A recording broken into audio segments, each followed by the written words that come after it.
Je viens de m'acheter une Lamborghini Murcielago avec un problème que personne n'a pu résoudre depuis environ 7 ans. Et pour cette raison, j'ai pensé que c'était une bonne affaire. Mais vous allez découvrir pourquoi ce n'est pas forcément le cas.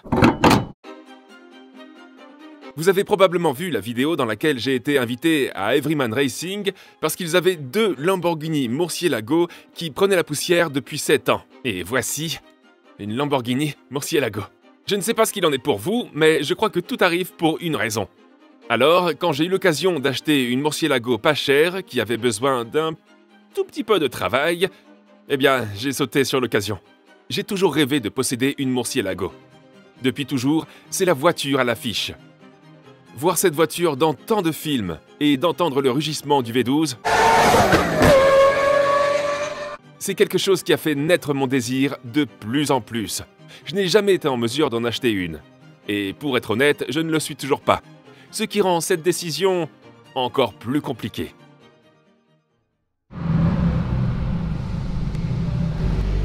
Oh, c'est elle, Dieu. Nous sommes arrivés à Everyman Racing. À gauche de l'écran se trouve Dave de DTB Motorsport. Et derrière la caméra, Anna. Tous deux m'ont accompagné pour que je garde la tête froide, car il est facile de s'emballer et d'appuyer sur la gâchette pour acheter la Murcielago, parce que j'en ai vraiment envie. Qu'en penses-tu, Matt? Tu l'aimes toujours? Elle est géniale, c'est tout ce dont j'ai rêvé. Et voici le moteur. Si vous avez regardé la vidéo précédente, vous êtes probablement très confus, parce que j'avais en fait le choix entre 2 Murcielago. Et comme vous pouvez le voir, j'ai choisi celle qui était en plus mauvais état. Mais j'expliquerai plus tard pourquoi j'ai fait cela. Pour l'instant, il est temps de charger la voiture.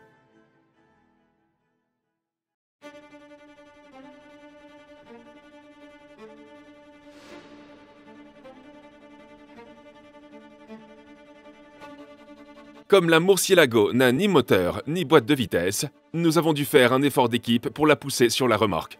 Si vous connaissez ces Lamborghini, vous savez qu'elles sont beaucoup plus larges à l'arrière. Alors nous avons dû improviser en utilisant un cric de chariot pour soulever l'arrière de la voiture et la mettre sur la remorque. Ce n'est pas de cette manière que je m'attendais d'acheter une Murcielago. Mais, quoi qu'il en soit, je l'ai achetée. Regardez ça. 7 ans de poussière là-dedans. Ça, c'est la partie la plus facile. Maintenant que la Murcielago est chargée sur la remorque, nous pouvons la ramener à la maison depuis l'entrepôt où elle est restée pendant 7 ans.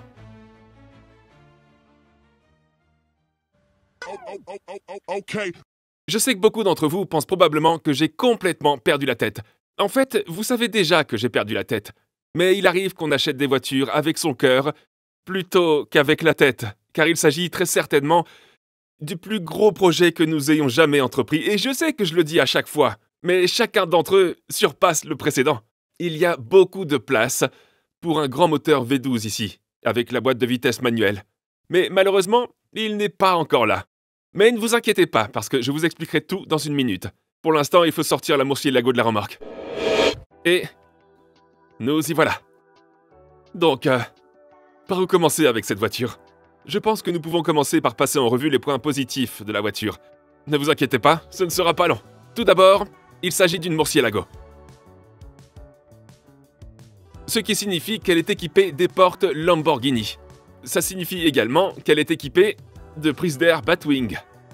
Pour une fois, j'ai acheté une voiture dont tous les panneaux de carrosserie semblent intacts.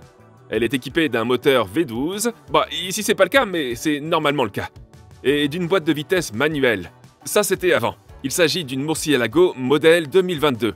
Ce qui signifie qu'il s'agit du modèle pré-LP, si j'ai bien compris.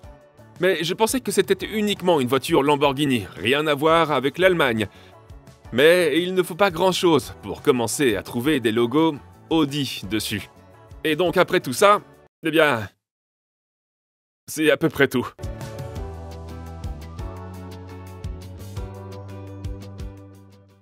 Mais honnêtement, quelle voiture! La sensation qu'on éprouve en abaissant la portière de cette façon est absolument incroyable. Aussi mauvais que soit l'état de cette voiture et aussi vert que soit l'intérieur, c'est mon rêve depuis Dieu sait combien de temps, et de mettre enfin la main sur l'une d'entre elles, c'est un rêve devenu réalité. Je crois que c'était fait pour moi. Seras-tu la première à conduire la Murciélago? Première depuis 7 ans. La première personne en 7 ans? Eh bien, tu ne vas pas aller loin. Moi, je pousse et on la met dans l'atelier. Je pense qu'il faut qu'on explique à tout le monde les problèmes que cela pose, qui sont assez évidents. Mais aussi pourquoi j'ai acheté celle-ci plutôt que l'autre que vous avez aussi vue. Mais nous y reviendrons. C'est assez agréable. Alors qu'Anna commence à conduire la Murciélago dans l'atelier, faisons l'historique de la voiture grâce à Car Vertical, qui a sponsorisé la vidéo d'aujourd'hui. J'ai fait ce rapport avant d'acheter la voiture, et cela m'a donné un peu plus de confiance. En haut du rapport, toutes les cases sont vertes. Il n'y a pas de fraude au kilométrage, la voiture n'a jamais été enregistrée comme volée, il n'y a pas eu d'accident, et il n'y a pas de crédit en cours. En faisant défiler le rapport, je peux voir chaque fois que le véhicule a subi un contrôle technique, un changement de plaque d'immatriculation ou un changement de propriétaire. Ici, je vois que le kilométrage est correct et qu'il n'y a bien sûr aucun dommage. La situation est donc bonne pour la Murciélago. Mais ce n'est pas toujours le cas pour toutes les voitures. Jetez un coup d'œil à ce rapport que j'ai réalisé pour SLK. En haut, vous pouvez voir 2 voyants orange indiquant que le véhicule a été enregistré comme volé et qu'il a été impliqué dans un accident. Je peux voir ici qu'il a été enregistré comme volé au Royaume-Uni à un moment donné. Et plus bas, qu'il a été radié de la catégorie N. Mieux encore, je peux voir les photos de sa vente aux enchères sur le site web de vente aux enchères de voitures accidentées. Pour utiliser Car Vertical afin de vérifier votre voiture ou une voiture que vous êtes potentiellement sur le point d'acheter, cliquez sur le lien dans la description ci-dessous et avec mon lien, vous allez économiser un peu d'argent.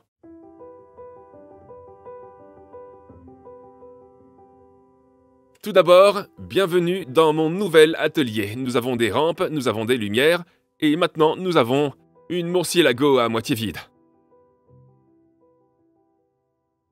Si vous vous souvenez bien, c'était l'atelier de la BMW E24, mais vous découvrirez ce qu'il en est dans la deuxième chaîne. Mais pour l'instant, laissez-moi vous montrer ce qui ne va pas avec cette Murciélago, et comment elle se retrouvait dans cet état.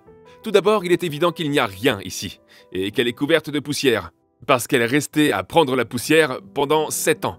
Mais le bon côté des choses, c'est que nous l'avons ici. Mais il n'est pas tout à fait complet.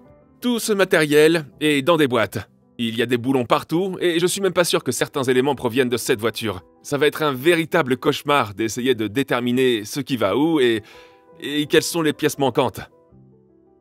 Et malheureusement, ce n'est que le début. J'ai mentionné que le travail de carrosserie était correct, mais le problème, c'est que cette voiture est emballée. Elle est emballée en vert, alors que la couleur réelle de la voiture est censée être verte. Ainsi, lorsque la porte se referme, l'intérieur de la porte est d'un beau vert nacré. Mais lorsqu'on commence à retirer l'emballage, on voit bien que c'est loin d'être vert. Voici les jantes d'origine Lamborghini Murciélago de 18 pouces qui sont livrées avec la voiture. Mais je ne sais pas ce qui leur est arrivé, parce qu'elles sont toutes fissurées. Je pense qu'elles ont été mises au rebut et que la chaleur a eu raison d'elles. Elles ont l'air plutôt mal en point. Et ce n'est pas tout. Vous n'avez pas encore vu l'intérieur. L'intérieur de la voiture est absolument puant. Ça pue vraiment. Et il y a beaucoup de pièces manquantes. Pour une raison quelconque, il n'y a pas de tableau de bord. Ce qui est plutôt inquiétant. Il manque aussi des petites choses comme les lumières intérieures et quelques petites garnitures et des morceaux un peu partout. C'est donc très certainement le prochain gouffre financier.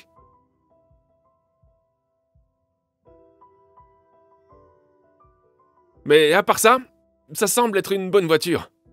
Mais il reste à savoir comment des centaines de milliers de kilos de voitures ont pu se retrouver dans cet état. La Murciélago provient de Everyman Racing, une entreprise qui propose des expériences sur circuit, où les gens payent pour faire l'expérience d'un circuit au volant d'une supercar comme la Murciélago. Celle-ci a été retirée de la route ou du circuit à cause d'un cliquetis de chaîne. Vous l'avez peut-être déjà entendu sur certaines de vos voitures. Lorsqu'une chaîne a besoin d'être entretenue sur un moteur, vous pouvez l'entendre lorsque vous démarrez. Vous pouvez entendre ce petit bruit de cliquetis. Et c'est exactement ce qui se passait sur cette Murciélago. La chaîne d'un moteur est ce qui maintient tout en temps. Et si elle devient trop lâche, eh bien, ça peut faire tomber la synchronisation. Ce qui peut causer toutes sortes de dommages au moteur. Alors il est possible que je me trompe sur certains points, parce que je ne connais pas les moteurs de Murciélago. Mais je suis prêt à apprendre. En fait, il va falloir que j'apprenne. Pour empêcher la chaîne de se détacher et de faire ce bruit, vous avez des tendeurs de chaîne qui sont serrés par ici et qui poussent ces guides dans la chaîne pour qu'elle soit bien tendue. Voici à quoi ressemble un tendeur, et voici le tendeur qui était retiré du moteur. Il est très usé, et c'est pourquoi la chaîne faisait probablement ce bruit de trrrr. Le mécanicien, qui ne travaille plus chez Everyman Racing, a donc tenté de réparer cette chaîne. Pour ce faire, il faut remplacer la chaîne, les tendeurs et tous les guides de chaîne. Et tant qu'à faire, il faut aussi remplacer le joint de culasse et beaucoup d'autres joints. Mais lorsqu'il a remonté ce moteur et l'a fait tourner à la main, il s'est bloqué, tout comme d'autres composants qu'il avait également démontés. Il suffit de regarder la pompe à huile qui, je pense, a été reconstruite car lorsqu'on la tourne, c'est tout en douceur, puis elle atteint un point qui se resserre, ce qui ne devrait pas être le cas. Comme le mécanicien avait déjà passé des heures à reconstruire ce moteur pour qu'il tourne à vide une fois remonté, le patron lui a dit de le laisser là et de s'occuper d'autre chose. Il a ensuite quitté l'entreprise, laissant la Murciélago à l'abandon. Mais tout cela n'explique pas pourquoi il manque le tableau de bord à l'intérieur de la voiture, car cela n'a rien à voir avec le fait de démonter ou de faire quoi que ce soit avec la chaîne de distribution. Nous avons un tableau de bord ici, et lorsque j'ai acheté la Murciélago, le marché était que je paierais le prix demandé pour la voiture sur la base que tout était là. Et nous trouvons déjà des choses qui sont manquantes et qui sont pas là. Le gars de chez Everyman semble penser que le tableau de bord a été retiré de la verte, parce que la verte ou la jaune, dont nous parlerons dans une minute, avait un problème. Et ce problème a été causé par l'un des mécaniciens ou quelqu'un qui travaille chez Everyman, qui a fait sauter la voiture avec les bornes dans le mauvais sens, ce qui a provoqué un court-circuit sur la voiture, et la seule chose qu'il a pensé être cassée était le tableau de bord. Mais que ce soit sur la verte ou sur la jaune, nous ne le savons pas, et nous sommes sur le point de découvrir si nous pouvons obtenir du courant sur cette voiture, parce que si elle a été court-circuitée, il pourrait y avoir des tas d'autres choses qui ne vont pas. Un tableau de bord d'occasion, 2500 livres. Et ce n'est même pas celui qui convient à la voiture. Pour l'instant, mon père est en train de coller du ruban adhésif sur toutes les bornes électriques du compartiment moteur pour s'assurer qu'il n'y a pas de court-circuit lorsque nous brancherons la batterie. Quant à moi, je connecte le tableau de bord et il ne reste plus qu'à brancher une batterie de secours sur la batterie pour voir si cela fonctionne. Pour ce faire, il faut démonter la roue et regarder la taille de ce pneu. Il est énorme.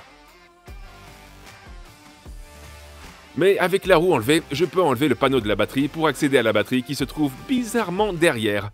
Allons-y, connectons-le. Le jumper pack. Je sais pas comment ils ont fait pour installer ça dans le mauvais sens. Nous allons bientôt savoir si c'est le cas ou non, et je dois juste trouver la clé. Clé trouvée. C'est parti. Voyons voir si on a du courant ici. Voyons voir ça. Ah, ça sent mauvais. Rien, absolument rien. Pas de lumière. Pas de bouton, rien. Il s'avère qu'il y a une petite chose parmi toutes les boîtes qui est l'interrupteur d'arrêt. Il est allumé. Oh! La pompe à essence est en marche. On a du courant. Ok. Je recommence. Les relais font tout, ça émet des bips. Ah, la radio est allumée, mais il n'y a pas d'horloge. Non. Il y a les relais qui s'agitent et qui clignotent partout.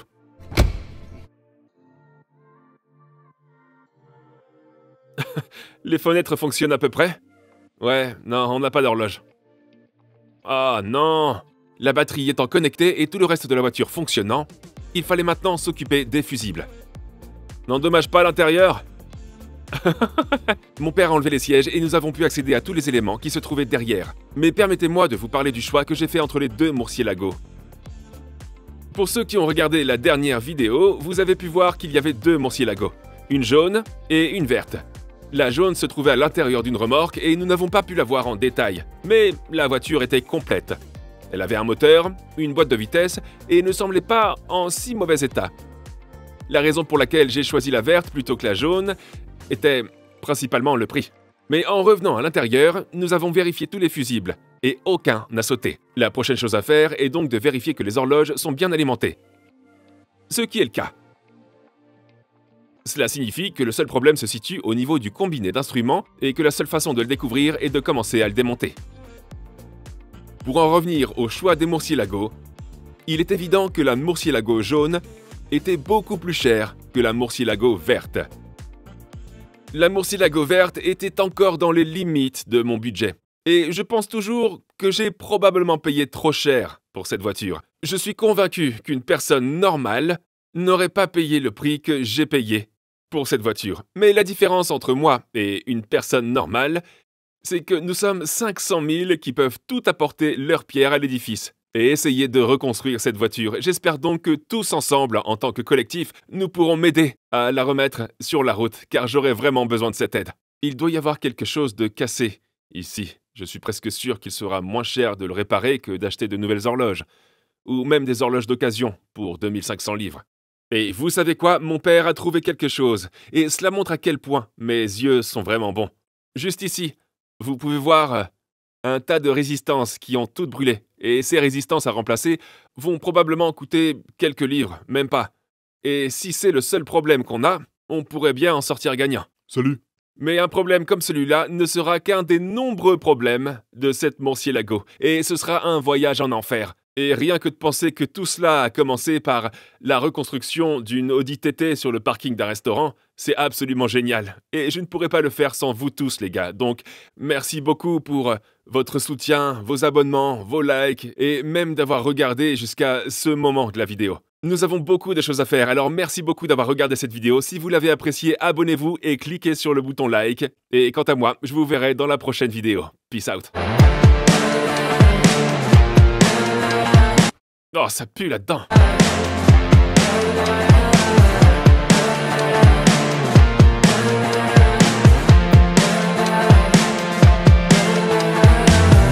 Like a drug that I just can't deny.